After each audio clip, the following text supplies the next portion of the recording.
So we're going to talk about the 7 keys to happiness.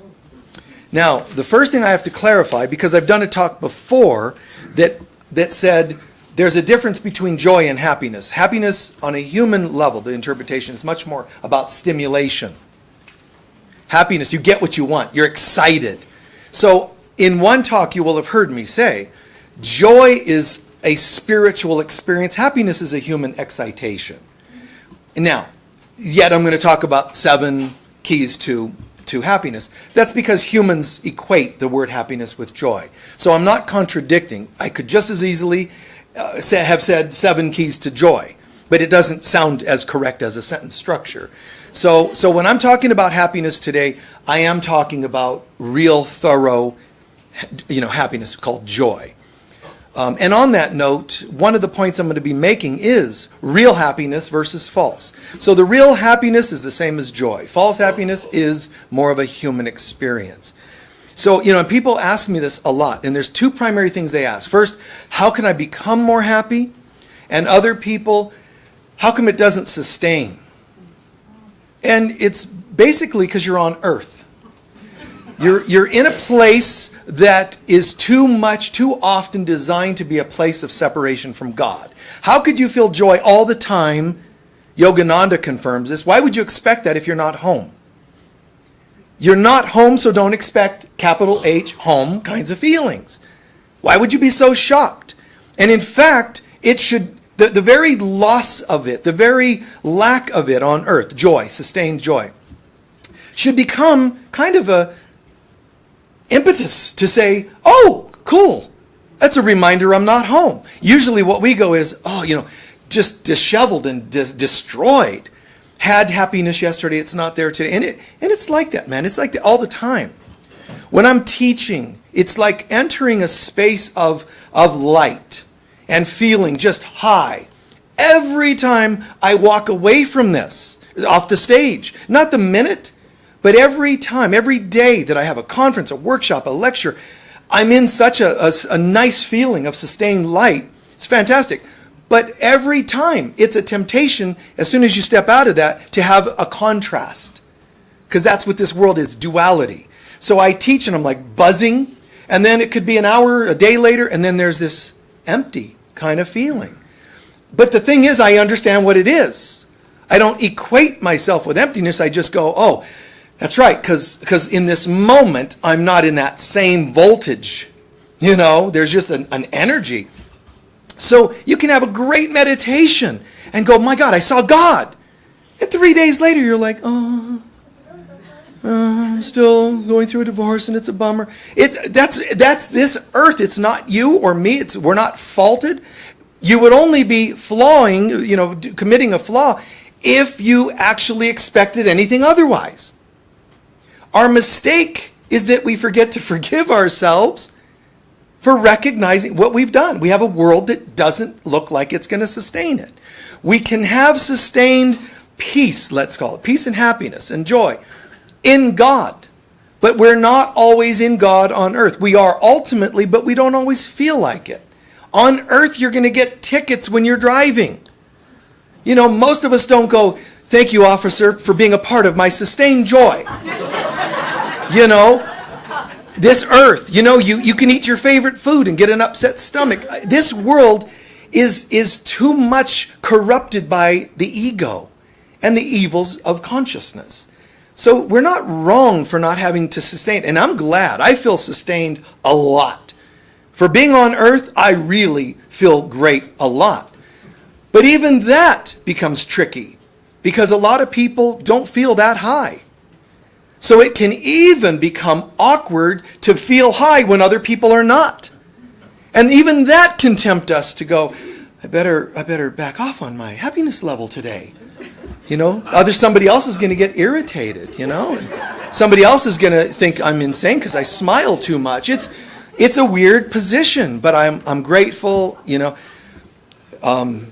even the vibes I'm teaching. And when I do private sessions, I'm very happy, but people are often hurting. I'm not happy while they're hurting, but I am very happy that I can help them. There's a great line in A Course in Miracles, because gratitude is one way to raise your happiness, overall quotient of happiness. However, there's a great line in the Course that says, it would be insane for you to give thanks for trauma and illusion. And it's a really great line, because I'm the only person I know of, teacher that I've ever known of, that said that. Do not be grateful for trauma. And teachers, these flippant teachers that, they get their consciousness out of Cracker Jacks boxes, and they tell you that they're enlightened, and they'll say, very sweetly, calmly, always breathy, because that means you're enlightened. You say, oh, you had horrible, damaging and trauma in your life, and as a child, well, you need to give thanks for that. Just slap them, just like, no. Do not give thanks for the illusions and harms of the world. What it does is invites it more.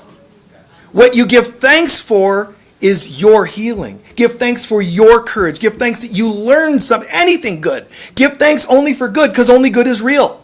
Why would a teacher try to convince you to give thanks for things that are not loving, therefore they're not real? Why would I give thanks for illusion? It doesn't make sense. And I understand why teachers don't get it. Because you have to have a deeper consciousness to get it. Otherwise, it helps, if you're a so-called teacher, to recite things that sound good. But they're just not true. So please, don't buy into that story of giving thanks for harm. You're not to give thanks for even people's abusive behavior, or that they were abusive. Well, I guess I'm going to give thanks. You were abusive, but I give thanks because it all somehow is magical. It's God's will. No, it's not God's will either. People are acting hurt, and they're hurtful and selfish. That's not what I'm going to give thanks for. When you do Ho'oponopono, you're not going, thank you, God, this is great. I would like more of that. In fact, right now, in a place in order, I want to come back for 10 lifetimes with even more abuse and trauma as a child. That's not what you're doing in Ho'oponopono. When you say thank you, you're simply saying everything that I just prayed is now complete. Thank you for anything I may have learned, but I'm not giving thanks for the trauma. I know that may sound strange to some and contradictory to some teachers and teachings, but then just choose what you want to believe. But I have to throw that out there, because gratitude is a big part of learning to feel more consistent happiness. Living in the light of God. I'll come back to a list in a moment, but living in the light of God, that's what feeds us. That's what feeds our soul. Happiness is not a thing you achieve. Really. It's an effect of consciousness. When you live in alignment with God, happiness is going to be the natural effect. Again, this is positive, true happiness. It means joy. Joy isn't something you just get. People can get happy, a certain drug or drink. And what's amazing is it can bring happiness instantaneously.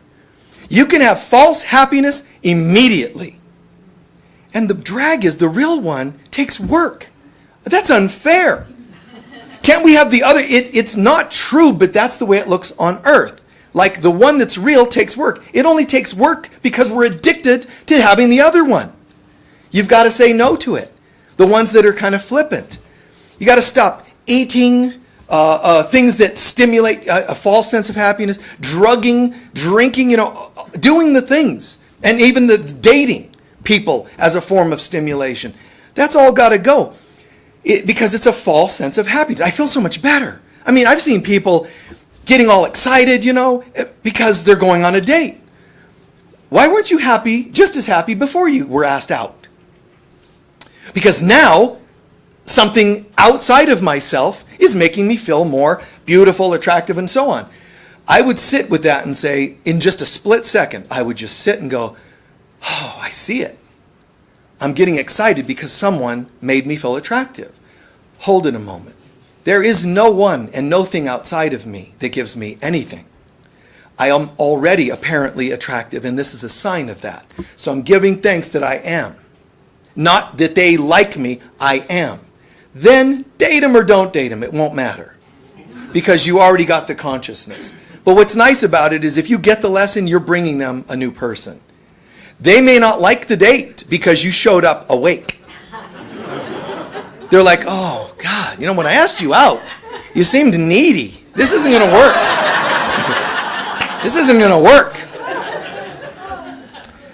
Nothing outside can make us anything. It's an impossibility. Why? Because there isn't anything outside of us. And yet, it'll feel like that sometimes. So all you have to do is a little mind correction. Ooh, for a moment there, I was thinking that, my favorite show came on, and so I was getting all excited. Nothing wrong with that. But let me just own that I already feel good. And I'm grateful for this thing. Outside only has one purpose, to reflect to me of what I am and what I have already. If you say it gives me, you're off. If you say it reflects me, you're on. That's all you need. Really simple but powerful connection. Somebody said to me, God, you look so bright and happy. I feel good. Especially this last couple of weeks, by the way. I was feeling really extra high these last couple of weeks. But I have to say, it's partly because I've committed to a raw food diet. Yeah. It's been raw cake batter every day for 2 weeks. And I feel great, man. It's true. I always have cake batter. I mean, it's like for one meal a day, just dig cake batter. And somebody ought to really consider that. Because you have to argue the idea that maybe preserving your youth and so forth, maybe it comes from having enough preservatives in your food. You don't know. I mean, there's an argument to be had for that. Anyway, don't take that all literally. Yes, it's true. The last couple of weeks I've been enjoying my favorite cake batter every day, but don't take it literally that I would preach that to other people. I would try it if I were you, but it's like dating though. If you haven't found the right batter, it's kind of a waste of time. It's got to be the right one, your soulmate batter. Anyway, so some important principles just to remember. Real happiness is you don't achieve it, you don't get it, you don't grab it. It actually is organic. It sort of percolates up. And it percolates, bubbles up inside because I invested in it. Like a financial investment, and it has returns. If you don't invest in joy / real happiness, then you don't get joy and real happiness. Now that's a tough line because some people say, I'm always loving, I'm always forgiving, but I understand that. So don't beat yourself up when you say, I'm not feeling sustained, because I'll talk about that in a sec. It's this world. One time I was really going through a very dark period for a while, and dark night of the soul, and it was in my late 20s, and I remember praying, what has happened? Where did all the good go? Where did all my feeling? Where did everything go? Because I was so plugged in, teaching and all that I was doing. But where did it go? And I heard this answer, I heard this voice, and it was saying, don't take it personally. It's just this world. And I sat with that and go, wow. And first of all, I love Spirit's compassion to say, beloved, don't take it personally. Just because you, and I'm saying this to you, to everybody, when you have these moments, when you personalize it, you know what you're saying? There's something wrong with me. I know that it feels like something is wrong with you. But just because it feels like it doesn't mean it is. A feeling is a perception. It's not a fact. So you're feeling like something's wrong with you. Remind yourself. What was the voice saying to Michael again? Don't take it personally. You don't need to take it personally. But it's also saying you can't take it personally because it isn't you. The real you is a glorious light. When he said to me, it's this world, he was saying, you're dealing with this duality. You hold light and all of a sudden this world, the wave of this world comes in and works you over. Now once it does, it'll beat you up. Illusion, loss, hurt, limitation, etc. It'll beat you up. And at the end of the day, how much did you sustain your happiness quotient? How much did you sustain? And in the moment of my desperate prayer, I might have been feeling, out of 10, I might have been feeling a 2. But if I learn to do this properly, I say, how much did I sustain? Not what is the world going to give me. It's at the end of the day, how did I do with my test? On a 0 to 10, I feel like a 2. And as soon as I realize it's a test, I go, wait a minute. I can raise this to a 4 or a 5 easily. Just by knowing this was a test and not taking it so personally. I didn't even say that anything changed. Externally, I just do this little process. I still look, no, checkbook's still what it was. Relationship, still what it was. And this is still what, the outside still looks the same. Then how am I going to raise it from a 2 to anything else? As soon as you think that, you're saying your happiness is owned by something outside of you. And that's only dangerous. Not sometimes, it's only dangerous. Nobody and no thing holds your happiness hostage. But you've got to take it back. Not by force, not by loud words to people. You took my happiness, I'm taking it back.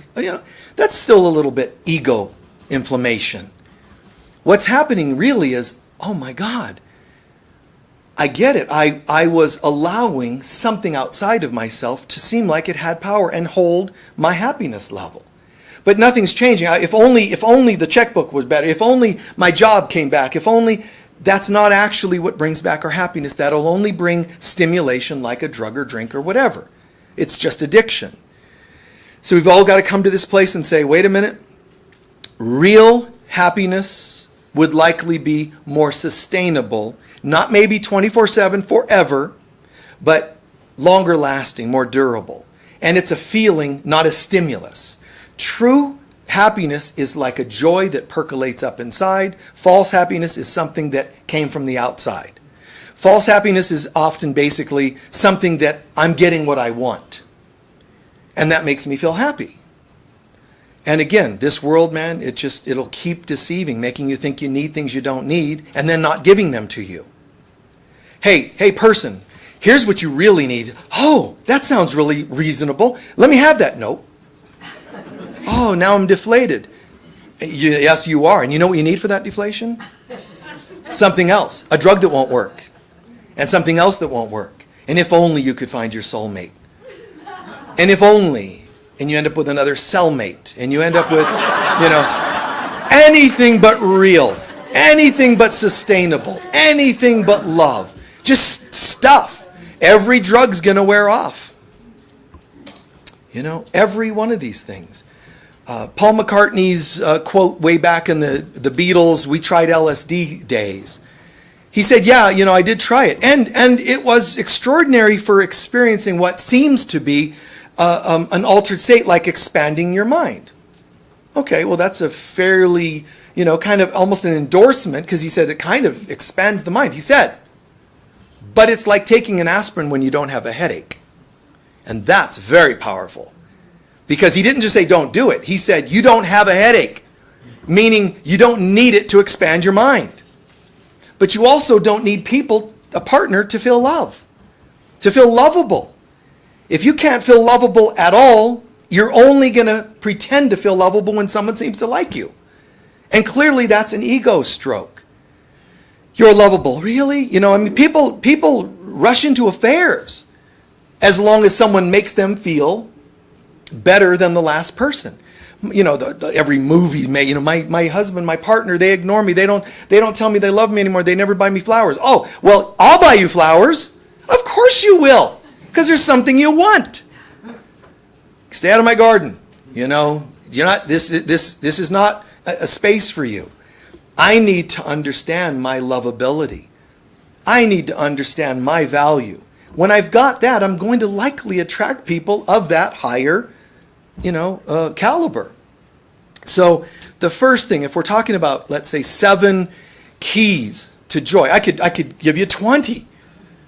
And they're all a little overlapping, but to really try to pare it down. The first thing is know the difference between real happiness and false. If you don't know the difference, then what's going to be the point of any other keys to happiness? And when I'm talking about happiness, I'm referring to real happiness, meaning joy. So you have to know the difference between the real thing and the false thing, including any form of self-satisfaction, any form of self-inflation, any form of ego. Know the difference between the real and the false. The real is more sustained. The false tends to pass away. The false can be quickly achieved. It really can. You can buy. They say money can't buy you love. It can. Happiness can be bought because it's a false happiness. All you need is a little stimulus and you're going to think you're happy. Your happy pill. You're happy whatever it happens to be. But it isn't real. So how do I get to know the real thing? And it's, number 2 here. Stop trying to get it from others. Really. Stop trying to get it from others. When we allow other people to seem to hold the key to our happiness, it's not going to open a good door. It's going to crash in some way. And that's why so many of us, even in romantic relationships, crash and just so devastated. Jobs. You think you're devastated because you got fired, but deep down it really hurts something inside. What's wrong with me? Why did I get fired? It's like you personalize it. And then, on the other side, if you could right then dial like the bat phone, to God, guess what? I got fired. Well, exactly. No, what do you mean exactly, God? I got fired. Help me. This is a drag. God would say, what do you mean? Well, I got fired. Really? There must have been some miscommunication, God would say. I thought that subconsciously you kept telling me you didn't like your job. So we helped you get rid of it. Haven't you been looking for a soul's purpose? No, I didn't know that. Ignorance is no excuse. That's the kind of conversation you would have. It doesn't go very far. So the problem is stop trying to get it from others. But I want to say this much. When you try to get happiness from others, it's a human thing that we do sometimes. But I will say, one reason you try to get it from others is to shirk responsibility. That is it. You try to shirk responsibility because if I don't totally know, and another reason, mind you, is you actually could believe you don't deserve happiness. You can actually think, most people do, that you don't deserve real happiness. So what you do is hire it through somebody else.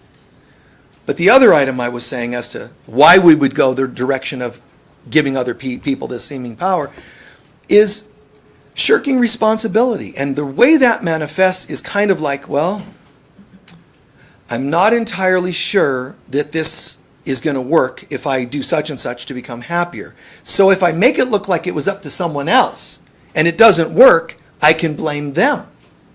So I get into a relationship where I'm not owning my own value and I'm depending on you. I mean, wait, I'm going to take notes. You told me what again? I'm pretty, okay, and I'm intelligent. Oh, I like you, and you're making this contract with somebody to make you feel what you don't feel inside, but you're doing it. You have an agenda. You want them to be what you don't believe you are yourself, so that when it crashes, and it will, I knew it, and it was them. And I've seen, this is very subtle sometimes. I've seen this in my life, even in the workplace. I've seen times when I'm just going to make up an example. It's not a real one, but it could be any number of real ones for me if I could think of them right now. But it's like, I could say, deep down, let's say I write a new book. And I say, I'm not sure of the title. So I might ask some friends to pick a title. They pick a title, it doesn't sell well. That's a way of me not owning. I should have been asking for the title. I should have been part of that. We shirk responsibilities. And again, that's just a made-up example, but I've seen subtleties like that. I've seen that happen where somebody, what movie do you want to see? Oh, well, let's watch that one. And the movie's terrible. I don't know why you picked this movie. And you know what they should say? Because you unpicked it. You played a part. I didn't know. I left it up to you. When I left it up to you, that was a decision. I participated. So people like to shirk responsibility. The third step, creating happiness, a key to happiness. Obviously, God is the source of happiness. God really, I'm not trying to sound like religious here. It's just a truth. It's a fact. God is the source of our happiness. If I keep aligned, if my emotions and my thoughts are kept in alignment with God, I said, joy or real happiness percolates up as an effect. Remember I said it's an effect. Effect of what? Connection. I feel close to God. So there's this feeling. and it percolates up. It's a natural organic, like, wow, just similar in analogy. Your favorite flower.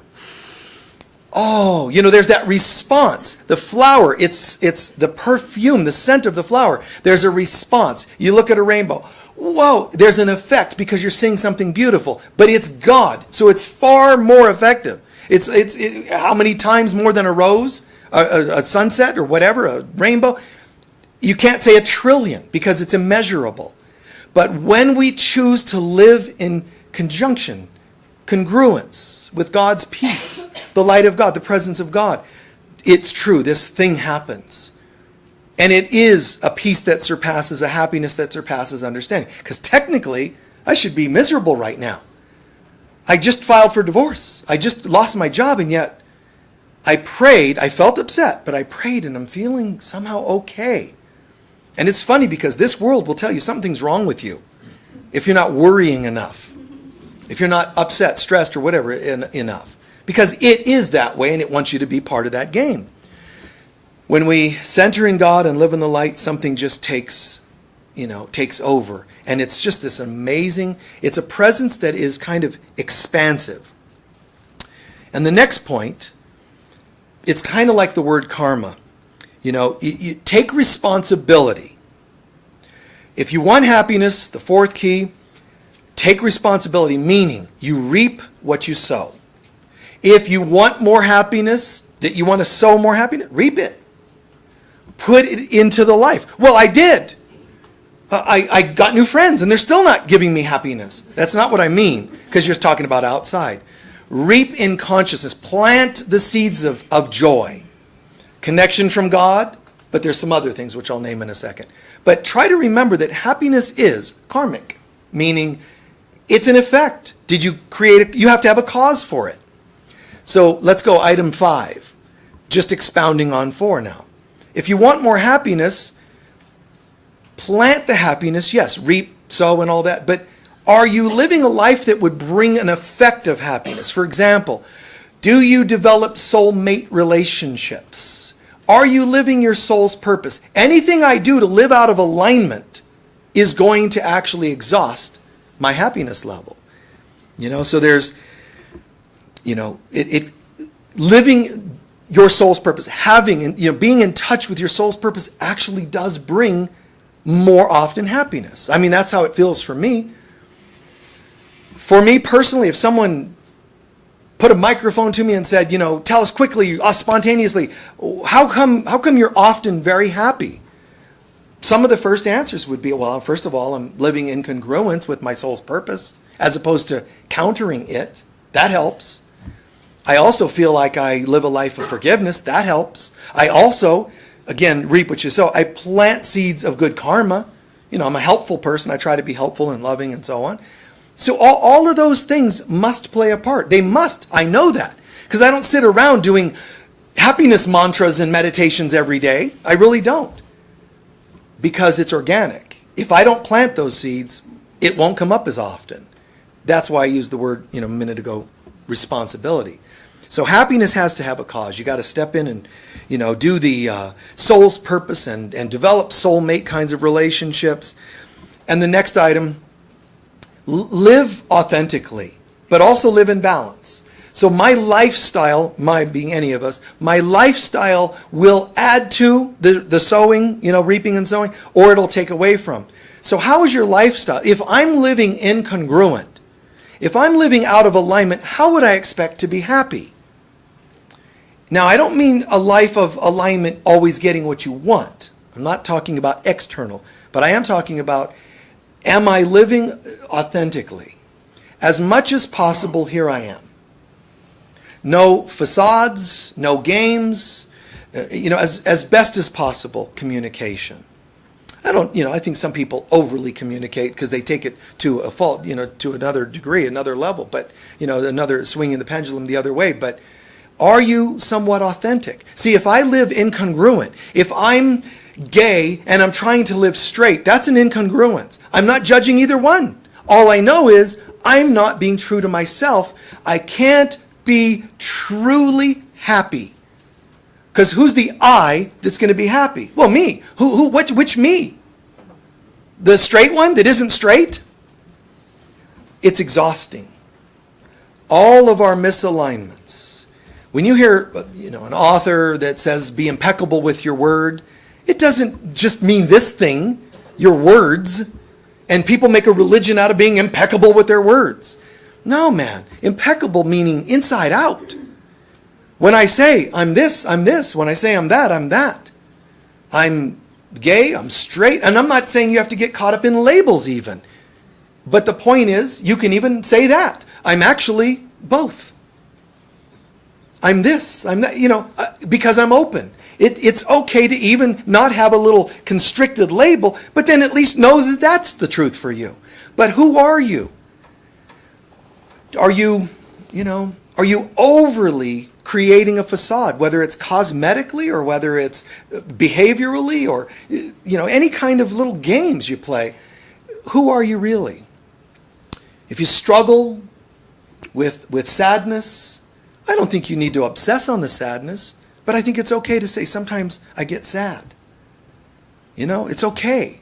Instead of I'm a healer and healing, I'm never needing any issues to be looked at ever again because I'm perfect and whole. Okay, as long as that's through and through, if that's true.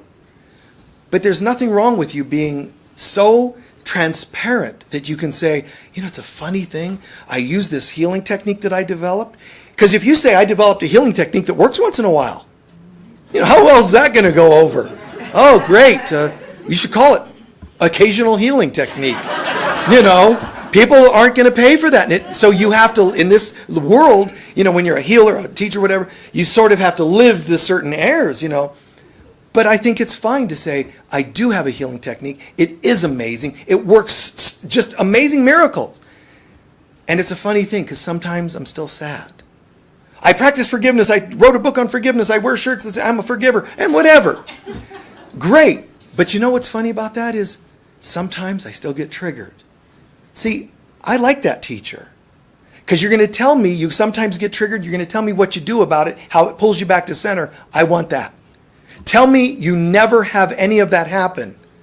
It seems strange. It's a possibility. I'm going to wonder why you haven't ascended yet, but still, I think it's amazing when we can be somewhat transparent. Again, I'm not talking about the pendulum swinging the other direction. I don't think you have to sit your 5-year-old down and go, Mommy's sad a lot because of what Daddy did to her. I don't think that's appropriate. But just honest, loving transparency. And last but not least for today, 7, forgiveness. Forgiveness sounds like something more like, oh yeah, okay, I gotta forgive. Forgiveness is so miraculous, it's almost impossible to put it in words. What it actually does, it shifts consciousness. It puts you out of a world of victimization and into a world of miracle, like a miracle bubble. You enter a space, you really do. You actually enter an altered state. It's almost like you're in some time warp. And that's why a lot of people that have had miracles happen, they describe time seemed to start going slowly. And I had time to maneuver out of this mistake. This accident didn't happen or this object was falling. And all of a sudden it was like slow motion. I had time to move, which everybody witnessing said it was impossible. It's like that.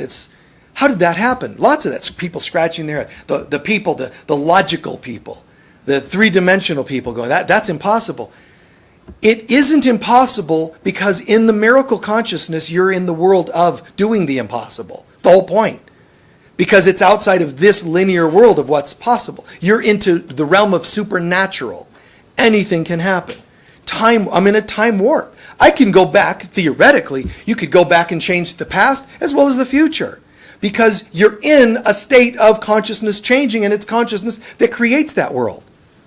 So forgiveness is huge. It's, in a way, it grounds you because you're having that moment of authenticity, like I'm struggling with something, which is valuable. But then you're showing a willingness for it to change. I'm struggling with finances, but I'm willing for it to change. Whatever I'm not feeling, prosperous, whatever it happens to be, I'm going to shift consciousness, and then a new cause happens, which means a new effect happens. I'm in a new level of causation, and when I'm in a miracle bubble of, meaning a choice to forgive, I'm in God consciousness more than I was. When I'm in God consciousness, I'm in the ultimate cause of causes. It's going to have an effect. And God's going to say, I know what you think you want is a miracle to pay the bill or to have a healing of some kind. But what's really cool, you're going to get that. But what's really cool, and I want you to get used to thinking it's really cool, is the happiness you're going to feel. People have forgotten, and listen to this carefully. First, they have forgotten God actually wants you to be happy. Not it might happen. I'm saying God, which is all powerful, wants you to be happy. So when you're making decisions that don't resonate congruently with happiness, you're not doing God's will. Why would then the effect be happiness? God wants me to be happy. I don't have to go, God, please, because, I'm not really that bad. You don't need to convince God. Any you that you would even talk about isn't the ultimate you that God already sees. So God wants you to be happy, but I want to take it one more step. What if, and it is true, what if you are the happiness of God? We're actually the love of God. God doesn't just love us. Because as soon as you think God is over here, loving me over here, then it does leak in a possibility that today it might not. What if you are the love of God? You can't extract it. You can't pull it away. I am the love of God. I thought I was having to do, and I thought I had to be perfect and improve myself. I thought, man, somebody else told me from their religion I have to incarnate 530 more times before I'm holy. This is nice. Shortcut, baby. I'm already there. Now all I need to do is my best to live in alignment with that. You can't say, oh, I'm the happiness of God, so sky's the limit. I'm going to just abuse myself and others. If you understand that you are the love of God, you'll start acting like it. When people want to push you into judgments of various kinds, you just won't hear of it. It's like it's not an option. And they might think, well, we have to push you a little more to get you to react and get you to be judgmental. And they realize that there's nothing that seems to get you because you are living in a different state of mind. And it's not that you're always perfect, but as soon as those things come, as soon as those people and those words come, you know how to switch them in your mind. Not today. I'm living in the light of God. I am the light of God. And so I'm living in the light of God. This feels pretty cool. Wow, this is kind of nice. And as a human being, I can say, I do this a lot. But there are moments when I think, wow, but still pushing against all these other things. Sometimes you're the only one in the room who's sane. Sometimes you're the only person in the family who says, well, let's look at that differently. And you're going to get badgered for being that voice of reason. So, onward Christian soldiers, as they used to say. It's like whatever. I've mentioned before the old saying, P.T. Barnum said, when they're running you out of town, just make it look like you're leading a parade. So when you're looking like the insane one, look at them, they're all holier than thou. Even that's going to hurt your feelings because you're trying to just be loving and they're picking on you over it. Family, friends, whatever place, workplace, I've had it in all those. But, just recognize that too as a test. They're just they tried other things that didn't work. They're trying that now. Shame you. Guilt you. You think you're holier. And one thing that helps is you can say instead of, yes, I am. What you can say is actually all the things you guys are saying. It's really testing me, but I'm doing my work. See, that's okay because it acknowledges I am human and I'm going through the same test you are. But you didn't overly state the truth, which is I just have a different answer than you do. God's the question, God's the answer. And I hear only that answer. That's what Jesus would be saying. I heard the same temptations you did. I heard all the same doubts and fears. I did. I just chose a different answer. Wow, that's darn powerful. I am the love of God. I am the peace of God. I am the happiness of God. And forgiveness helps sustain that or return me to that consciousness. One last thing on that, though. Forgiveness does do it, but some people say, but I forgave and I still don't feel more happiness. That's okay. One reason could be you didn't authentically forgive. It is possible. Okay, fine, I forgive you. You might not have authentic. Now, if I don't feel forgiveness, if Michael Mirdad right now has struggled with something and I'm not feeling happy, I'm just irritated or whatever non-happy would be. And non-happy means anything that isn't happiness. So irritated, mildly or majorly, enraged, sad, broken, whatever it is, not happy. I would sit and say to myself, I'm not feeling happy. I must have allowed a different answer to leak in. Who did? I did. What are you going to do about I, who did that, would make a different choice? All right, so I'm not sure what to forgive because you don't have to know. All I know is I must not have forgiven something or I would be feeling better. So, all right, I don't know what it is perhaps, but I'm still, whatever it is, I have the power to say I'm owning a choice and I'm surrendering it and choosing forgiveness. I can do that. Or if I know what it is, feel like I know what it is, do it there. But I'm going to practice forgiveness. Great. Now I'm going, okay, I feel a shift quite often. Like most of the time, it'll be so bizarre. Nothing else happened in the last 2 minutes, 5 minutes, 2 hours that would have changed it, and I feel peace. Then you know, likely you chose authentic forgiveness. But if still not, I would only caution you with this. Sit and just say to yourself, I guess I'm not yet ready to release the pain of this event. Because sometimes I'm hurt. I'm just so hurt. Even if I say, oh, mani padme hum, I forgive thee, there's a part of me that's still hurt.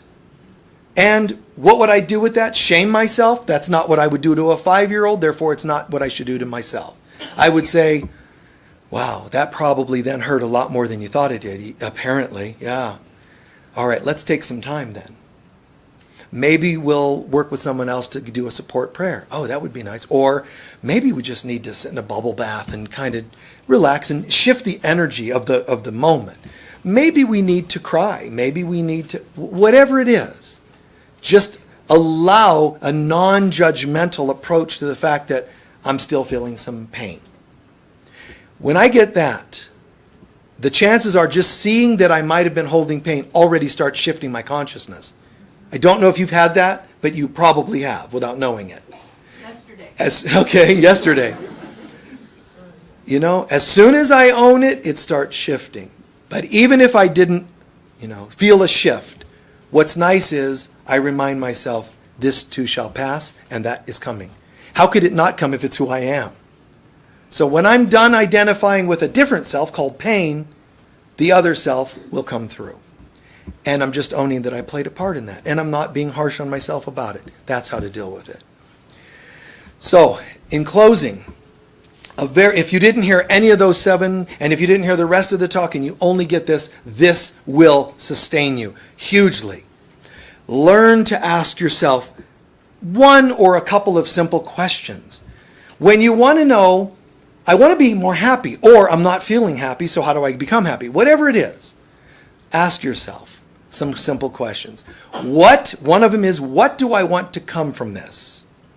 Anytime that I'm making a decision, the bottom line is, if it's an ego-based goal, I'm going to end up without happiness. If it's a God-based goal, I'm going to end up with happiness. So I should and could ask myself, what do I want to come from this? In other words, test yourself before you even get into it. I'm going out on this date. I could ask myself before, but even after the fact, I get home and why don't I feel happier? What is it you wanted from that date?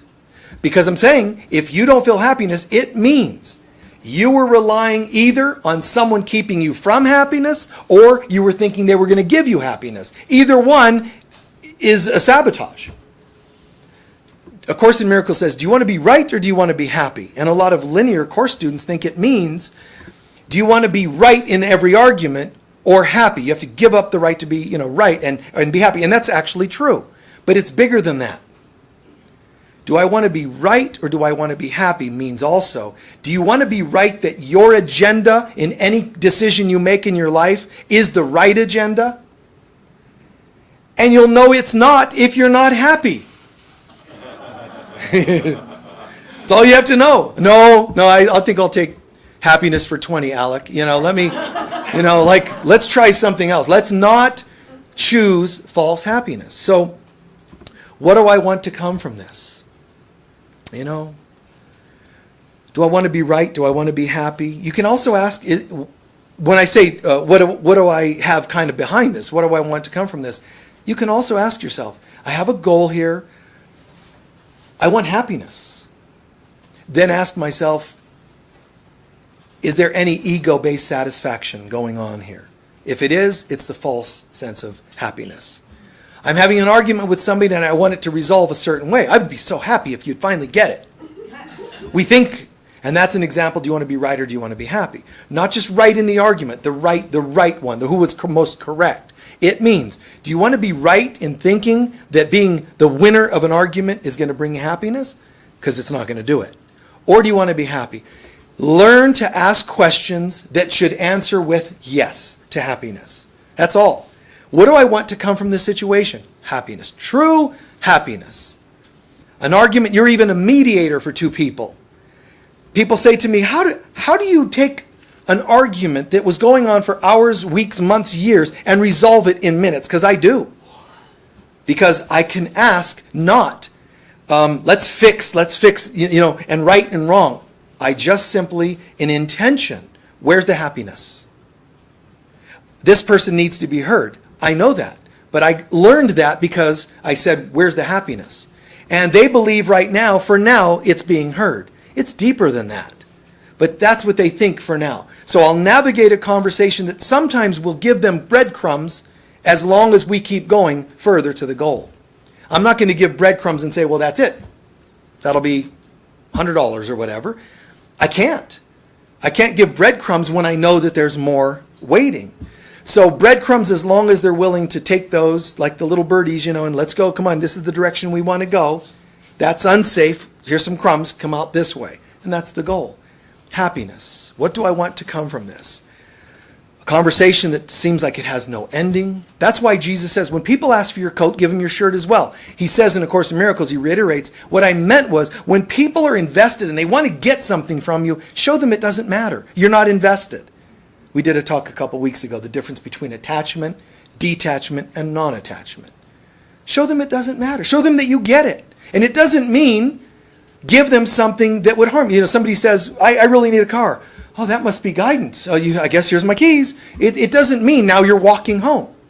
It doesn't mean you're going to do something that would harm them or yourself in any way.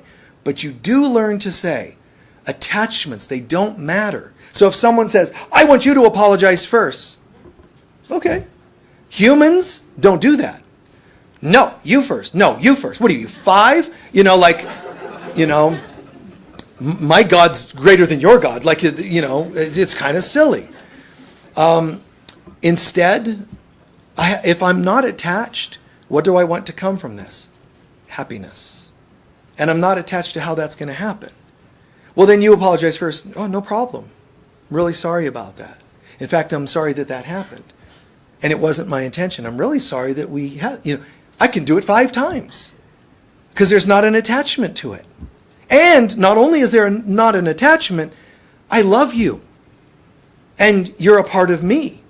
So by my saying, okay, my goal is not enabling your stuff. Even if you're a control freak who says, no, I insist that you apologize first. Sometimes you're enabling them by doing that. And if it's too extreme, too enabling, I might say no to that.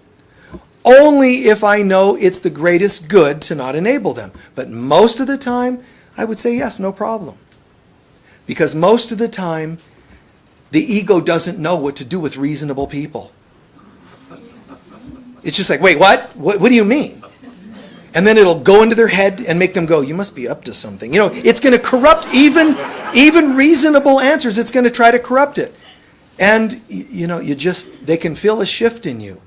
When your agendas, your goals, they all shift. It all starts to, and there we're back to Moses, the Red Sea, all stuff of this world.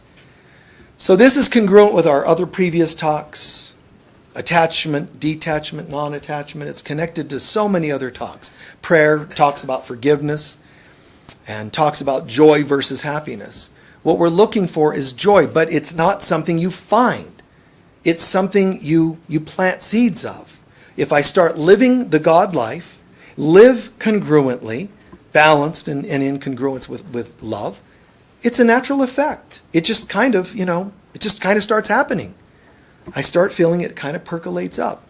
And to me, it's beautiful, astounding in some ways.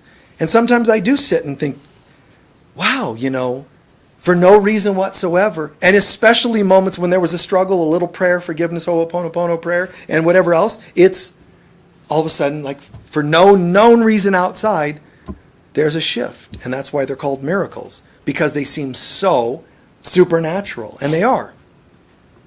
They seem supernatural, but they're actually not supernatural. They're natural.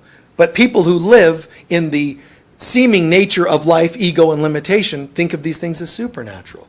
But they're actually natural. They should be happening all the time. Jesus tells us, when you're not experiencing miracles, there's a problem. You should be having them all the time. You should just be in the living consciousness of miracle. And you're not bad for not, but it does mean you've made poor choices. So would you like to shift that? I don't know. Would you like to be happy? Yes, okay, let's go with that. See, we can't just say, do you want to be enlightened? Some people, well, what does that mean? Use even simplistic terms. Would you like to be happy? Yes. It's only one way to get there. Forgiveness. In one word. It's these other things I named, but it's forgiveness. You have to shift non-happiness to happiness. To sustain it, just do these other things. Know the difference from false happiness and true happiness. No, live in the light of God. No, do things that bring you happiness, that evoke that happiness. Soul's purpose. And like I said, forgiveness. Okay? Let's take a few centering breaths, please.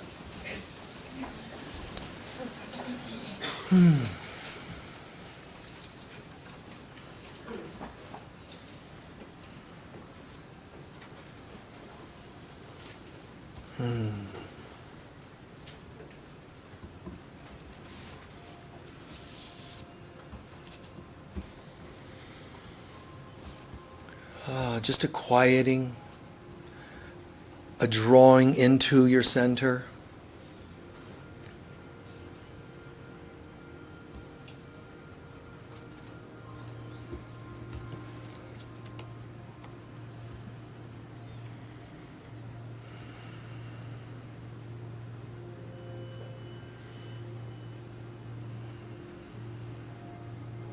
Feel light enough to feel kind of like you're floating. You're really basking.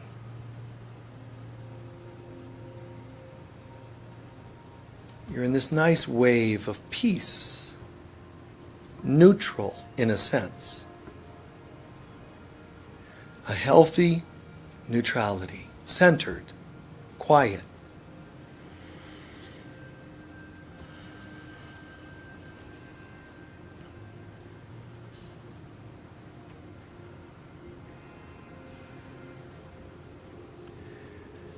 Remembering that when you feel happy, you never have to actually analyze or know what brought it about. But giving thanks anchors it. It makes it real now, but it also magnifies it tomorrow. But you don't have to know. Only know this. If you're happy, you had to have planted the seeds of happiness. And so you really can be grateful for that. Look back any time that comes to mind when you really, truly felt happy. It could be today or 10 years ago. A time when you were happy. Just see how you felt tension-wise. How you felt in your interactions. Just observe and name a few things quietly in your mind. Maybe you felt lighter, less stressed, you felt communicative, you smiled more, all kinds of different words to describe.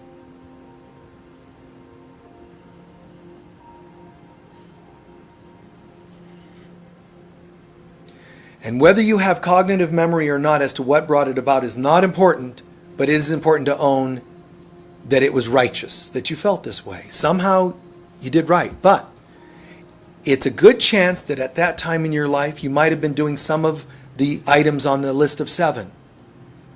Were you maybe being more prayerful? Or is it possible that you were more congruent, your soul's purpose? You were kind of creating healthiness? You were practicing prosperity? Forgiveness? Again, you don't have to remember, but just know you had to have been doing some of the things on this checklist. And be grateful that you did. And then commit to doing it more often.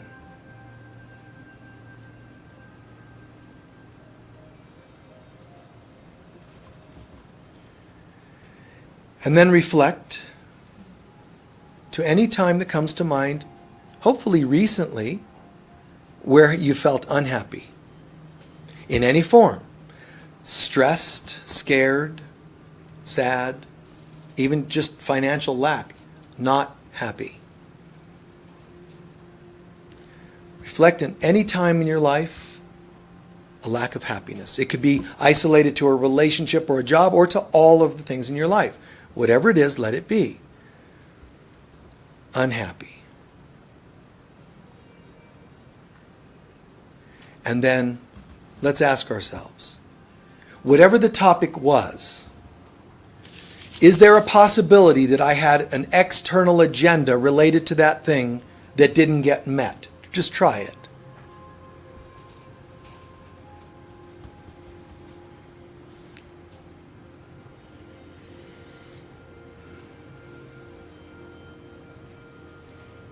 Or have I ever been unhappy in a communication, a conversation, relationship because I wasn't getting what I wanted?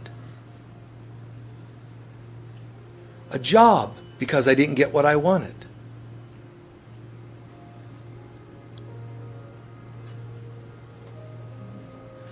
But in God, I would likely have not wanted or needed anything from anybody. So what caused my unhappiness? They didn't give me, or because I was already off center, thinking that I missed something that they were going to give me. I was off that I missed it, and I was off that they were going to give it to me. So my unhappiness is a digression. So I choose responsibility. I may have given power to things that have no power. I'm the one with the power and the power to choose. I choose in this moment any of these seeds that were planted to the contrary of love. Any of these threads, these cords created with people or events that would tug and pull on me, taking me off center, making me fight to become happier, and it can't result in happiness. Any such things, I bid you farewell. I'm sorry for investing poorly. I'm sorry for not valuing myself more. And it's okay to say, oops, because that's what I mean by sorry. It doesn't mean I'm a sorry soul. It means, oops. Goodbye. God is my source of happiness, joy. So I'm choosing God as my guide in this situation. God, I don't know what to do with this job situation. I don't know what to do with this health situation. Show me, guide me. What I do know is not only am I looking for or longing for happiness, I'm choosing it. And I have the power to choose it. And I breathe that in. Even one sparkle of real happiness will take root and start bringing me greater happiness, even around the topic that I just brought to the altar for healing. So goodbye to the contrary. Become the nothing you are. It's so funny, I can see how I might have been devastated being invested into nothingness. And now I can have the real thing. Peace. Happiness. Hear the power of the Christ saying on the waters, peace, waters, be still. Be still the storm. Be still inside of me too. The power of Christ that I am says, peace, be still. Chill. Lighten up. Let's be happy. but I don't know how. Stop doing things that don't bring you happiness, including undervaluing yourself, including doing things and expecting outside to bring you something. You are as God created you. You are God's happiness. How could you be lacking it? That affirms that God lacks, and it doesn't lack happiness. So we close by imagining finally these sparkles of light coming down from the heavens, entering through our crown and filling our body and outside our body, wrapping us, swirling gently around, and just bathing us. But imagine it's like a drug that makes you giggle. These sparkles of love and light, they melt away stuff to the contrary, tensions, and they just make us giggle. They make us feel it's okay. We've all become so aged by the contrary. Be like children. Be like children. Don't just sit, smile. And when you walk, sometimes twirl. Do things that kids do. Skip. Lighten up. See ourselves doing that now, so we plant that in our minds. It doesn't matter what you've done to your mind, body, or soul. It doesn't matter what you think you've done to not be childlike, innocent, and happy. Just choose otherwise. Feel like you're always being tickled. And it makes you laugh and smile a little bit.